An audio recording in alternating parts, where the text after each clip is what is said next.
Laura, a prominent star in the film industry, spends much of her time listening to countless script pitches. Most are terrible, but she forces a smile and nods along to avoid offending anyone. During a party, her ex-husband Tony, a struggling screenwriter and recovering alcoholic, approaches her. Using a fake story pitch, he calls her out for neglecting their daughter. Laura, always prioritizing her career, brushes it off. Tony, battling depression, has been unable to write lately.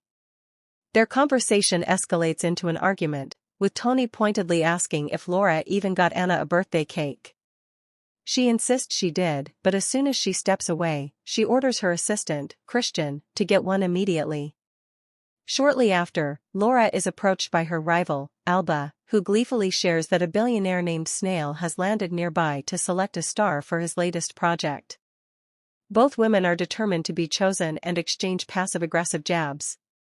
At the reception, reporters swarm the entrance. Laura seeks out Snail's son, Sebastian, to gather intel on his father's mysterious project, but he offers only mockery, ridiculing her outdated watch. During his tirade about the incompetence of the wealthy elite, he inadvertently reveals that Alba was chosen. Laura, devastated, maintains her composure for the cameras. Back at the party, Laura endures listening to Sebastian and other men dismiss her and Alba as afterthoughts. Finding a moment alone with Alba, she swallows her pride and congratulates her. Alba responds with solidarity, emphasizing that women must stick together in this industry. So Laura offers a summary, intentionally misleading her. The deception leads to Alba embarrassing herself in front of a massive audience, serving as Laura's calculated revenge. Later, Christian fields Sebastian's angry messages while Laura receives a call from Tony. In flight, she converses with another guest who shares the news of yet another billionaire's death. The man's unnaturally white teeth unsettle her. During a video call with Tony and Anna, the latter, disappointed by her absent parents, hangs up without celebrating. Laura then pressures Tony to sign the divorce papers, but their conversation ends with a bitter promise to meet in court. In the bathroom, Laura pilfers expensive creams. On her way back, she notices more passengers with glowing teeth. The plane lands in Alaska, where most guests are taken away by car. Laura, however, is transported by a sled team. The driver confiscates her phone before offering furs to combat the cold. Along the way, he speaks highly of Snail's aggressive business expansion and the lucrative benefits for workers. Due to the raging snowstorm, they fail to hear the explosion as their plane is destroyed midair. Arriving at Snail's settlement, Laura is welcomed with a speech about the resilience of Alaska's first settlers. Snail, wielding a pickaxe, preaches about hard work and rails against modern fragility. He declares that the world's elite are the solution, not the problem. Those gathered in Alaska are the chosen few for a new division of his company, focusing on philanthropy and renewable energy. Laura, enticed by the promise of stock options, signs the contract. During a break, she and Snail bond over their shared difficulty in understanding their children. Snail mentions an auction in Buckingham Palace, instructing Laura to attend and spend extravagantly for the company. Before parting, he gifts her a book on wealth and power. The next day, Laura departs Alaska via helicopter with Mr. E, another member of Snail's circle. She inspects the book, noticing a quote on the back about the virtues of being rich. E, assigned to audit refugee camps in Sicily, makes an off-color joke about slavery, unsettling Laura. Mid-flight, she attempts to call Anna, but the girl ignores her. Checking the news, a deeper investigation reveals a shocking trend: billionaires and political leaders worldwide are mysteriously dying. Speculation runs wild: terrorist attacks, poisoned luxury goods, or a global uprising against the wealthy. Upon landing in London, Laura finds the city in chaos. Christian picks her up, dismissing the panic as an overreaction. Traffic is at a standstill, prompting Laura to question whether she and Christian qualify as rich. Compared to the ultra-elite, she considers herself middle class. Despite growing fears, the auction at Buckingham Palace proceeds. Laura, caught between winning a prestigious painting and taking a call from Anna, hastily bids $2 million before retreating for a drink. Anna's voice is distorted by static. Among the guests, Laura notices another man with glowing teeth. Suddenly, screams erupt. Rushing back, she witnesses the king dying before her eyes. In the following days, news outlets obsess over the mysterious flu that exclusively targets the world's wealthiest. Theories abound: biological warfare, a virus engineered by the poor, or divine retribution. Christian suggests that all billionaires should be isolated to prevent another global crisis. Laura receives a call from her mother, informing her that Anna has been sent to Spain for safety. Later, at the company's London office, employees now wear masks out of paranoia. There, Sebastian, furious that Laura has usurped the position he felt entitled to, begins destroying everything in sight. Sebastian, furious and humiliated, destroys everything in the room while calling Laura a peasant. He reveals that his father has disowned him and that he fled to Alaska after hearing disturbing rumors. With his personal fortune dwindling, he's been secretly funneling company funds into his private accounts to ensure his survival. Laura notices his teeth glowing, an ominous sign of the mysterious flu, and quickly decides to leave. As she rushes out, Christian intercepts her with urgent news: the government has declared a state of emergency, grounding all flights. Outside, soldiers guard the building against an enraged crowd of protesters.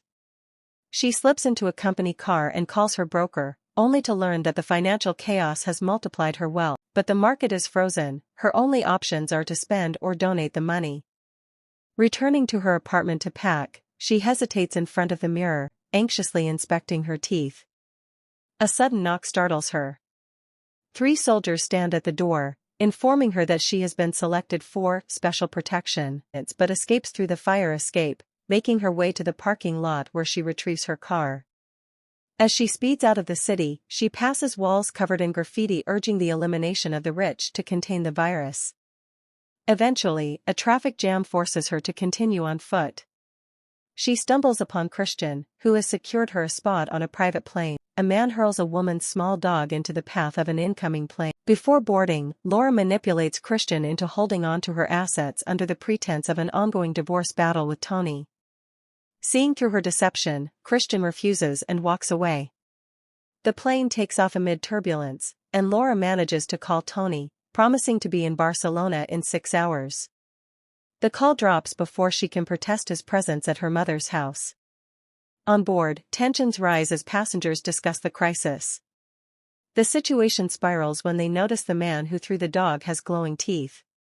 Chaos erupts as passengers try to subdue him, leading to a violent struggle. In the melee, a lever is pulled, opening the plane door. The infected man and his attacker are thrown from the aircraft, tumbling into the abyss below. As calm returns, Laura checks the news and sees billionaires worldwide being quarantined.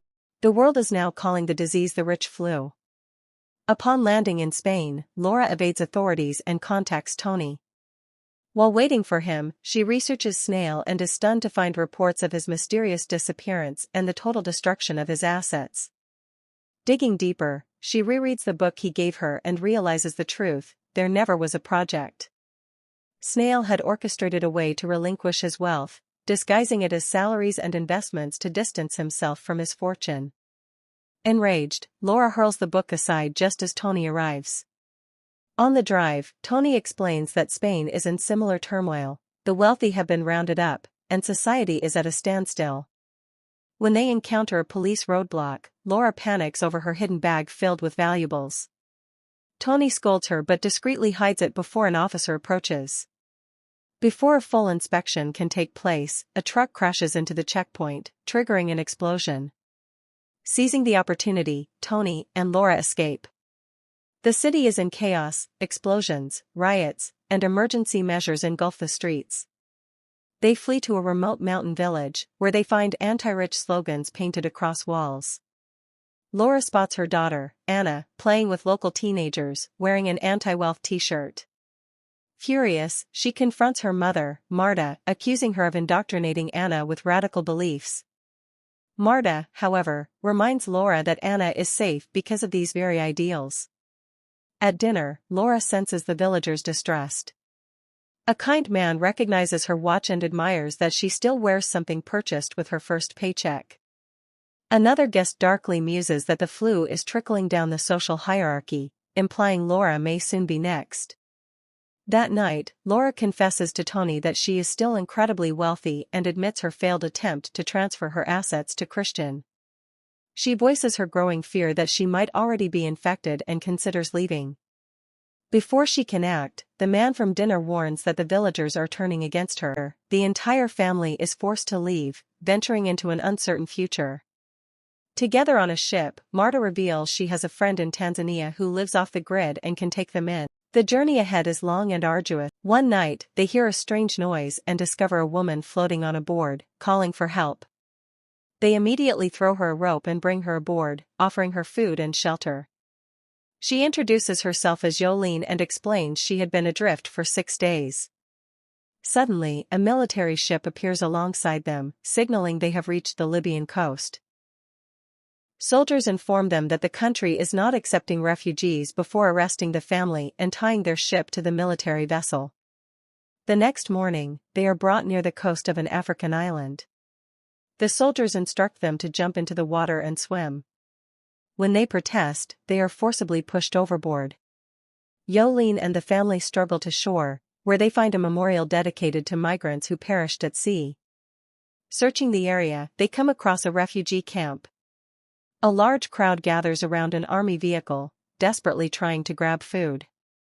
Yolene fights her way through the mob and secures supplies, which she shares with the family, significant money to African charities, but the soldier coldly reminds her that such contributions do not grant her special treatment.